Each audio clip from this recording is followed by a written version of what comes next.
French Justice Minister Gérald Darmanin will not resign, but he apologized for the handling of the primary suspect in an 11-year-old girl's murder. Pope Leo XIV received a 7-minute standing ovation following his historic speech to the Spanish Parliament, the first ever address to the House by a sitting pontiff. Israeli Prime Minister Benjamin Netanyahu has declared that recent airstrikes on Iran have successfully deterred Tehran, leading to an effective pause in hostilities between both sides. French Justice Minister Gérald Darmanin has refused to resign after an outcry erupted in France over the handling of the presumed murderer in an 11-year-old girl's killing. Liana's body was found on Thursday in a grain silo in southwestern France, 7 days after she went missing. Gérald Darmanin spoke of a huge failure in the handling of previous accusations against the suspect. Est-ce que j'ai fait mon travail de garde des Sceaux? L'inspection le dira. Le Parlement est là pour le contrôler, les médias peuvent en faire une discussion. En tout cas, j'essaie de réformer le ministère de la Justice. The key suspect is a 41-year-old father of one of Liana's school friends. He had twice been formally accused of raping a child in the past. A legal complaint was filed in August, but the police had not yet questioned him by the time Liana went missing 9 months later. Est-ce que l'affaire Liana est une affaire de défaillance ponctuelle? Est-ce que c'est un mauvais process mortel qui nous amène là où nous en sommes? Ou est-ce qu'il y a de façon plus systémique de très nombreuses affaires comme celle-ci dans les cours d'appel et dans les parquets en France? C'est l'inspection qui le dira et c'est le travail que font les procureurs généraux et je ferai toute la vérité sans rien cacher aux Français. Darmanin said he ordered French prosecutors to re-examine the 70,000 legal complaints under review in France for alleged crimes against children. Only 7% of complaints for sexual assault of a minor in France result in a conviction, according to the CIVIS, an independent commission. Pope Leo XIV marked one of the most important days of his visit to Madrid with his historic address to the Spanish Parliament, the first ever by any sitting pope. During his speech, the pontiff acknowledged that society and the church itself have not always lived up to its insights that resonated within their own Christian tradition. And he also took the opportunity to call for immigrants to be received with respect and have real opportunities for integration. Numerosos hombres, mujeres y niños se ven obligados por circunstancias muchas veces dramáticas a partir de sus comunidades y dejar atrás seres queridos, historias y vínculos.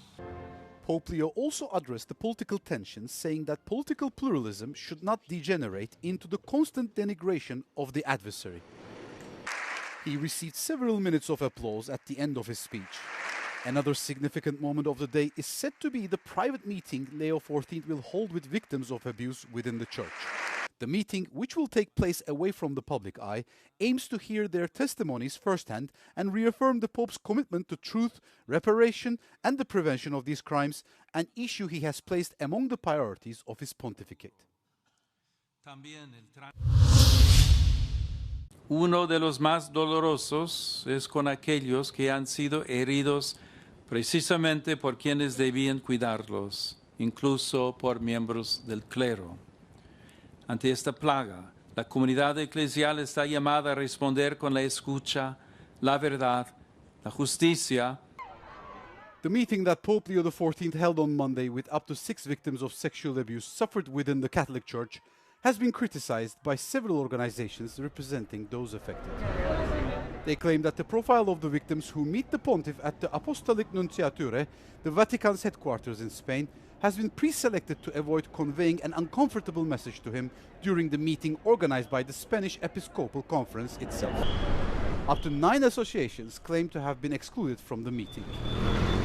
Es un momento excelente durante su visita a España para que se pronuncie favorablemente a que los delitos de pederastia no prescriban. Before addressing the Spanish Parliament on Monday, Pope Leo XIV held a private 20-minute meeting with Prime Minister Pedro Sánchez at the Apostolic Nunciature. Lawmakers from Podemos and the Galician Nationalist Bloc boycotted the historic address, in which the pontiff challenged both sides of the political spectrum by criticizing abortion, the global arms race, and the migration crisis.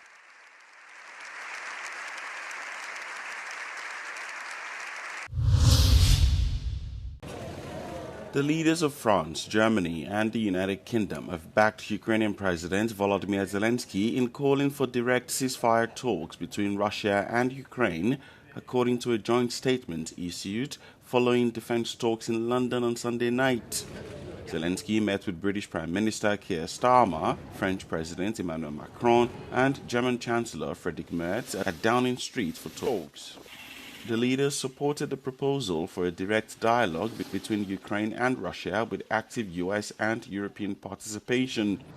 According to the leaders, the current line of contact, quote, should be the starting point for negotiations and international borders must not be changed by force.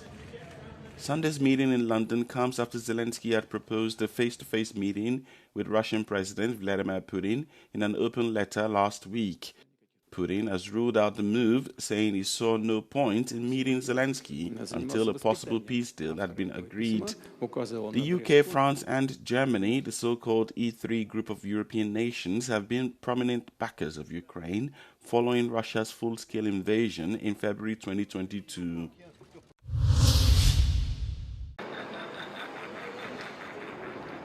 Ireland is under fire over its continued sales of alumina to Russia, raising concerns that the country might be indirectly helping Moscow fuel its war machine against Ukraine. Sold as white powder, alumina is the raw material used to produce aluminium, a metal found in weapons and ammunition.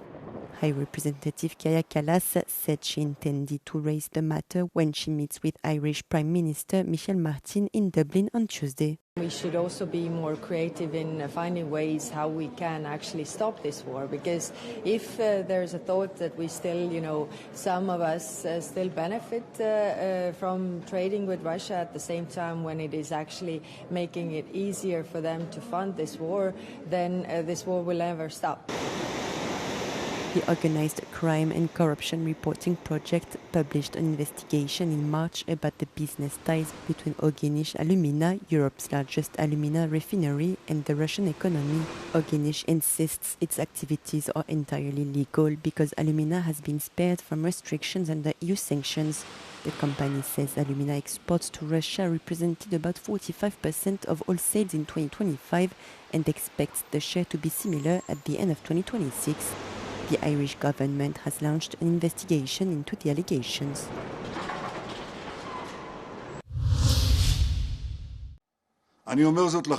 Israeli Prime Minister Benjamin Netanyahu has declared that recent airstrikes on Iran have successfully deterred Tehran, leading to an effective pause in hostilities between both sides. In a televised statement on Monday, Netanyahu announced that the fire on the front is contained because, quote, the terror regime stopped its attacks after being hit, warning that Israel will respond with full force if Iran resumes its offensive. The announcement follows a rapid escalation earlier in the day when dozens of Israeli fighter jets struck strategic defense systems in central and western Iran. That operation came in response to waves of ballistic missiles fired by Iran's Revolutionary Guards, who targeted locations including the Ramat David Air Base following Israeli strikes on Beirut. Israel's military stated its air defenses successfully intercepted 11 incoming missiles with no casualties reported. Amid the heavy exchanges, US President Donald Trump posted online demanding that both sides immediately stop shooting. Tehran has blamed Washington for the fighting, stating that Israeli actions cannot be separated from United States policies, while demanding that any permanent regional truce must also halt Israel's parallel campaign against Hezbollah in Lebanon.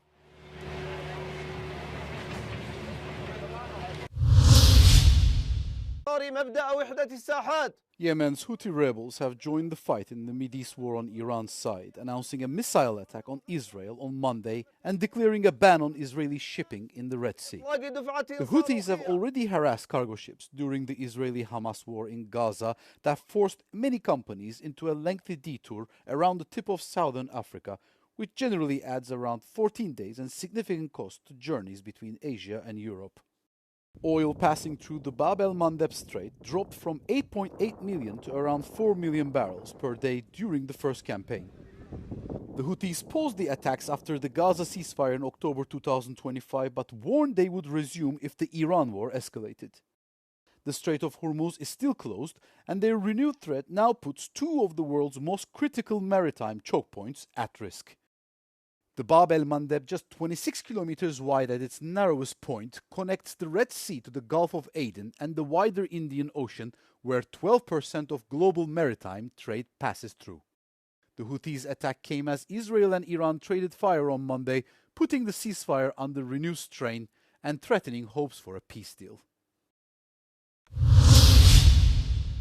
At least 32 people have died after a 7.8 magnitude earthquake struck the southern Philippines on Monday, collapsing buildings and sparking tsunami warnings across the region. More than 200 people were injured, mostly in damaged buildings, officials said. According to Filipino authorities, a series of powerful aftershocks rocked the area from about 2 hours after the first quake, with General Santos, a southern port city of more than 700,000 people, being among the hardest hit. The international airport in General Santos was temporarily shut due to the earthquake, and 17 domestic flights were cancelled. It was the strongest earthquake to hit the Philippines this year, affecting the southern region of Mindanao and triggering a 1-meter tsunami waves along nearby coasts. Tsunami warnings were also issued across Indonesia, Malaysia, Taiwan, Japan, and several Pacific Island nations. Earthquakes are a near-daily occurrence in the Philippines, which is situated on the Pacific Ring of Fire, an arc of intense seismic activity stretching from Japan through Southeast Asia and across the Pacific Basin.